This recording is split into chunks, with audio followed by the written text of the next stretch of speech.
தரம் தாழ்ந்து யாரிடமும் கெஞ்சாதே. நடப்பதெல்லாம் நன்மைக்கே. இழப்பவன் ஒரு நாள் பெறுவான், பெறுபவன் ஒரு நாள் இழப்பான். இது படைப்பின் விதி. இந்த உலகில் மிக உயர்ந்த விலை மதிப்புடையது நம் கண்ணீர்தான். பொய்யான பாசத்தை நம்பி அதை வீணாக்காதீர்கள். உண்மையாய் நேசிக்கும் இதயம் நம்மை அழ வைக்காது, சிரிக்க வைக்க நம்மிடம் எதுவும் எதிர்பார்க்காது.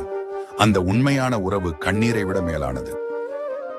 ஒரு மெழுகுவர்த்தி இருக்குல்ல, அதுக்கு கடைசியில தான் தெரிய வருது கூட உடலும் உயிருமா இருந்த அந்த சின்ன நூலு தான் அதை எரிச்சு அழிச்சதுக்கு காரணம்னு. அதே மாதிரிதான் நம்மளும், நம்ம ரொம்ப உயிரா நம்புறவங்க தான் நமக்கு மறக்க முடியாத வழியை கொடுத்துட்டு போறாங்க. நம்பிக்கை விலமதிக்க முடியாத ஒரு விஷயம்பா, அதை கொடுக்க பயப்படாத. ஆனா யாருக்கு கொடுக்கறோம்னு ரொம்ப கவனமா இருக்கு. கழுகு உயரம் பறக்க பிறக்கல, முயற்சியால தானே மேல போச்சு. உன் முயற்சியே உன் உயரம். தம்பி, உன்னை பார்த்து 10 பேர் சிரிக்கதான் செய்வான். அவங்கள பத்தி யோசிக்காது, ஓடிட்டே இரு. ஏனெனில் சிரிக்கிற எவனும் உனக்கு கை கொடுத்து உயர்த்த மாட்டான். நீ ஓடுற வேகத்துல ஒரு நாள் எல்லாரும் உன்னை பார்க்கிற வேகத்துல ஓடுவாங்க.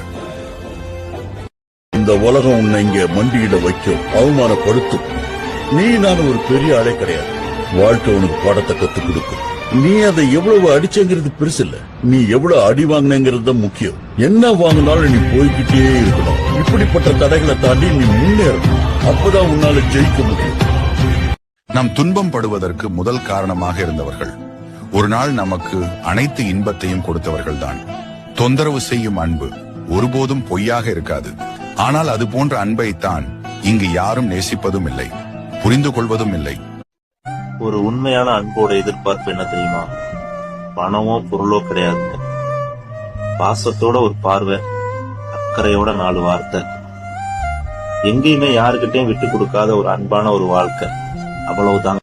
படுத்தாலும் புரண்டாலும் ஒட்டுவதுதான் ஒட்டும். நாம் என்னதான் உழைத்தாலும், சொத்து சேர்த்து வைத்தாலும், சொத்தை காப்பாற்ற முயற்சி எடுத்தாலும், நமக்கென்று நம் தலையில் என்ன எழுதியிருக்கிறதோ அதுதான் கடைசி வரையில நிலைக்கும். நாம் பிறக்கையில் இவனுக்கு இது என்று எழுதப்பட்டது நம்மை கண்டிப்பாக வந்து சேரும். அது யார் தடுத்தாலும் நடக்காது, யார் கொடுத்தாலும் நிறையாது. நாம் போடும் கணக்குகளை விட இறைவன் நீயாக யாரையும் வெறுக்காதே. உன்னை யாராவது வெறுத்தால் அவர்களை திரும்பி கூட பார்க்காதே. முகத்துக்கு முன்னால் பாசமும் முதுகுக்கு பின்னால் வேஷமும் போடும் உலகம் இது. உன்னுடைய தன்மானத்தை ஒருவர் சீண்டும் நிலை வந்தால் எவரையும் எங்கேயும் எதிர்த்து நில், தப்பே இல்லை. சிலர் நாம் முன்பு இருந்ததை விட நிறைய மாறிவிட்டோம் என்பார்கள். நாம் மாறிவிட்டோம் என்பதை விட பல வலிகள் மற்றும் துரோகங்கள் நம்மை மாற்றிவிட்டது என்பதே உண்மை.